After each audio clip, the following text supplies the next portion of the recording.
വിശാലമായ കളക്ഷനും കൂടുതൽ ഷോപ്പിംഗ് ഏരിയയുമായി ലൈവ പൂക്കോട്ടുംപാടത്ത് ഫെബ്രുവരി 15-ന് സയ്യിദ് നാസർ അബ്ദുൽ ഹൈ ശിഹാബുദ്ദീൻ തങ്ങൾ ഉദ്ഘാടനം ചെയ്ത് നാടിന് സമർപ്പിക്കുന്നു. അപകടക്കെണിയൊരുക്കി വാട്ടർ അതോറിറ്റിയുടെ കുടിവെള്ള പൈപ്പുകൾ. പൂക്കോട്ടുംപാടം ചുള്ളിയോട് വേങ്ങാപ്പരത റോഡിലാണ് പൈപ്പുകൾ അലക്ഷ്യമായി കൂട്ടിയിട്ടിരിക്കുന്നത്.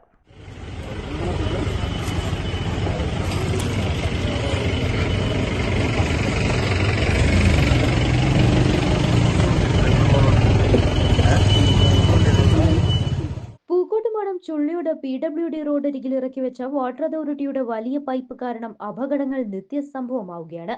കുറച്ചു മാസങ്ങൾക്ക് മുൻപ് വാട്ടർ അതോറിറ്റി റോഡരികിൽ പൈപ്പ് ലൈൻ മാറ്റി സ്ഥാപിക്കുന്നതിനു വേണ്ടി കുടിവെള്ള വിതരണത്തിനുള്ള വലിയ പൈപ്പുകൾ റോഡരികിൽ ഇറക്കിയിട്ടുണ്ട്. ഇപ്പോൾ വാഹനയാത്രക്കാർക്കും വിദ്യാർത്ഥികൾക്കും തലവേദനയായിരിക്കുകയാണ്. കഴിഞ്ഞ ദിവസങ്ങളിൽ 2 കാറുകൾ റോഡിലേക്ക് ഇറങ്ങിയ പൈപ്പുകളിൽ തട്ടി ടയർ പൊട്ടുകയും ബൈക്ക് യാത്രക്കാർക്ക് ഇതേ അനുഭവം ഈ ഭാഗങ്ങളിൽ നിന്ന് ഉണ്ടാവുകയും ചെയ്തിട്ടുണ്ട്. ചില ഭാഗങ്ങളിൽ കാടുമൂടി പൈപ്പുകൾ കാണാത്തത് മൂലം വാഹനങ്ങൾക്ക് അപകടം സംഭവിക്കുന്നു. വളവുകളിലും ഇറക്കങ്ങളിലും യാതൊരു മുന്നറിയിപ്പ് സംവിധാനവുമില്ലാതെയാണ് പൈപ്പ് ഇറക്കിയിട്ടുള്ളത്. രാത്രികാലങ്ങളിൽ വാഹനാപകടം ഏറെയാണ് സംഭവിക്കുന്നത്. ആയതിനാൽ യാത്രക്കാരുടെ സുരക്ഷ മാനിച്ച് സുരക്ഷിതമായ സ്ഥലത്തേക്ക് പൈപ്പുകൾ മാറ്റണമെന്നാണ് നാട്ടുകാരുടെ ആവശ്യം. കഴിഞ്ഞ ദിവസം മറ്റൊരു വാഹനത്തിന് സൈഡ് നൽകവേ വാഹനം അപകടത്തിൽപ്പെട്ട് വലിയ രീതിയിൽ നാശം സംഭവിച്ചു. News bureau, Pookkottumpadam. സ്വന്തം ഹൈസ്പീഡ് ഇന്റർനെറ്റ്, നമ്മുടെ സ്വന്തം ഇന്റർനെറ്റ്.